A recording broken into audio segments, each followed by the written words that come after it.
So guys, Goku versus black Adam, क्या लगता है गाइस कौन किसको पिटेगा? जहाँ एक तरफ ब्लैक एडम जिसके पास 6 इजिप्शियन गॉड्स की पावर है, दूसरी तरफ गोकू जो खुद एक गॉड लाइक बीइंग है। सो इसका आंसर जानने के लिए आपको इस वीडियो को अंत तक देखना पड़ेगा।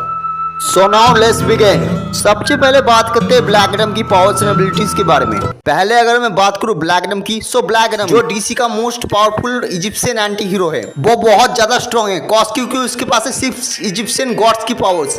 जैसे उसकी super human strength, Black Adam possess करता है फिनोमिनल लेवल ऑफ स्ट्रेंथ, वो इजीली 1 लाख टन्स को इजीली लिफ्ट कर सकता है। ब्लैक एडम पोजेस करता है सुपर ह्यूमन स्पीड और ब्लैक एडम मैक 500 की स्पीड में ट्रैवल कर सकता है, या तो कहे कि वो मैक 500 की स्पीड में रन कर सकता है या फ्लाई कर सकता है। मैं बात करूं ब्लैक एडम की ड्यूरेबिलिटी की, तो ब्लैक एडम एक्सट्रीमली ड्यूरेबल है। उसे लूसीफर की तरह अर्थली किसी भी वेपन का इफेक्ट नहीं पड़ता, यहाँ तक कि न्यूक्लियर वेपन से भी उसे कुछ खास डैमेज नहीं पहुंचता है। इसके अलावा भी ब्लैक एडम के पास है गॉड लाइक स्टेमिना, यानी कि उसकी बॉडी बिल्कुल भी फटिग टॉक्सिन्स को जनरेट नहीं करती, जिसकी वजह से उसे खाने पीने सोने यहाँ तक कि सांस लेने की भी जरूरत नहीं है। और वही वो चीज है जो कि इसे एक इमॉर्टल गॉड बनाता है। वो हर तरह के माइंड अटैक से रेजिस्टेंट है, यानी किसी भी टाइप के माइंड अटैक का उसके ऊपर कोई इफेक्ट नहीं पड़ता। इसके अलावा भी उसके पास है लाइटनिंग एंड मैजिकल पावर्स, यानी कि वो बहुत इजीली लाइटनिंग और मैजिक को मैनिपुलेट कर सकता है। तो गाइस, ये तो हमने बात कर ली ब्लैक एडम की पावर्स एंड एबिलिटीज के बारे में। अब बात करते हैं उसके अपोनेंट यानी गोकू की ओर। सो गोकू जो है वो है main protagonist dragon ball franchise का, क्योंकि वो एक साइयन है जो कि एक एलियन स्पीसीज है। सो इसी वजह से उसकी जो फिजियोलॉजी है उससे वो प्रोवाइड करती है इंक्रेडिबल लेवल ऑफ स्ट्रेंथ। वो अपने नॉर्मल फॉर्म में भी किसी प्लैनेट को डिस्ट्रॉय करने की दम रखता है, लेकिन जो वो अपने मोस्ट पावरफुल फॉर्म्स में आते हैं तो वो उन अपोनेंट को भी बड़े इजीली डिफीट कर देता है, जो कि किसी यूनिवर्स को इजीली डिस्ट्रॉय कर दे। अगर मैं इसके कुछ टेक्निक्स की बात करूँ तो उसके पास है कायोकेन टेक्निक, जिसकी वजह से वो अपनी स्पीड के लिमिट को बढ़ा सकते हैं। जैसे मान लो 1 से 20 गुना, इससे ज़्यादा उसने अपने स्पीड के लिमिट को बढ़ाई नहीं। उसके पास इंस्टेंट ट्रांसफॉर्मेशन भी है, यानी वो कहीं पे भी टेलीपोर्ट हो सकता है सीधा अपने माइंड के जरिए।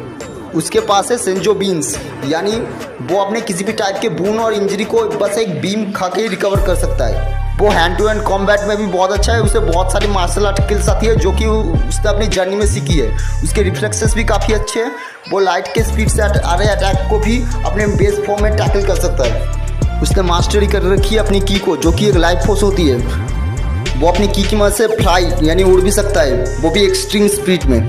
वो इतनी एक्सट्रीम स्पीड में उड़ सकता है कि ऐसा लगता है कि वो इनविजिबल हो गया है। वो किसी भी तरह की एनर्जी को इजीली मैनिपुलेट कर सकता है। गोकू के पास डिफरेंट काइंड ऑफ ब्लास्ट है, जैसे डिस्ट्रक्टिव डिस्क। इसमें गोकू अपनी की से एक रेजर शार्प डिस्क को प्रोड्यूस करता है, जो कि किसी भी प्लैनेट को चीर कर रख दे। कामेहामेहा, ये उसका ऐसा लेजर टाइप अटैक है कि जो किसी भी सोलर सिस्टम को एक झटके में डिस्ट्रॉय करने की दम रखता है। स्पिरिट बॉम्ब, इसमें गोकू अपने आसपास की जगहों से एनर्जी करके एक ऐसा एनर्जी बॉल क्रिएट करता है कि जो कि पूरे सोलर सिस्टम से लेकर पूरी गैलेक्सी को डिस्ट्रॉय करने की दम रखता है। इसके अलावा भी उसके पास एक की ब्लास्ट, गोकू अपनी की का यूज करके एक ऐसे ब्लास्ट करता है जो कि एक आइलैंड से लेके एक प्लैनेट तक को डिस्ट्रॉय करने की दम रखता है। अब बात कर लेते हैं गोकू की डिफरेंट टाइप ऑफ साइयन्स की। सबसे पहले आते हैं सुपर साइयन 1। इस फॉर्म में गोकू अपने नॉर्मल फॉर्म से 50 टाइम मोर पावरफुल बन जाता है। इस फॉर्म में गोकू किसी भी प्लैनेट को या फिर मल्टीपल प्लैनेट्स को इजीली डिस्ट्रॉय कर सकता है। सुपर साइयन 2, इस फॉर्म में गोकू एक सोलर सिस्टम को डिस्ट्रॉय करने की दम रखता है। इस फॉर्म में गोकू अपने नॉर्मल फॉर्म से 100 टाइम मोर पावरफुल बन जाता है। सुपर साइयन 3, इस फॉर्म में गोकू अपने नॉर्मल फॉर्म से 400 टाइम मोर पावरफुल बनता है। इस फॉर्म में गोकू बड़े इजीली गैलेक्सीज को डिस्ट्रॉय कर सकता है। सुपर साइयन गॉड, इस फॉर्म में गोकू के बाल पूरे रेड कलर के हो जाते हैं। इस फॉर्म की पावर अभी भी अननोन है, लेकिन इतना जरूर पता है कि इस फॉर्म में गोकू पूरे यूनिवर्स को डिस्ट्रॉय कर सकता है। सुपर साइयन ब्लू, इस फॉर्म में गोकू की स्ट्रेंथ तो एक ही रहती है, लेकिन उसकी स्पीड 10 टाइम मोर फास्ट होती है। और फाइनली आता है master ultra instinct. Master ultra instinct में जाने के बाद गोकू की स्पीड और रिफ्लेक्सेस बहुत गुना बढ़ जाती है। मास्टर अल्ट्रा इंस्टिंक्ट में जाने के बाद गोकू लाइट की स्पीड से 33,314 गुना मोर फास्ट हो जाता है। इस फॉर्म में जाने में गोकू ने अपने पास 0% स्टैमिना से ही जिरन को डिफीट कर दिया था। आपको बता दें जिरन उसके यूनिवर्स के गॉड ऑफ डिस्ट्रक्शन से भी ज्यादा पावरफुल था। आपको बता दें ड्रैगन बॉल यूनिवर्स के गॉड ऑफ डिस्ट्रक्शन यूनिवर्स का सबसे पावरफुल बीइंग माना जाता है, पर गोकू ने बिना किसी एफर्ट के उसे अपने 0% स्टैमिना से ही डिफीट कर दिया।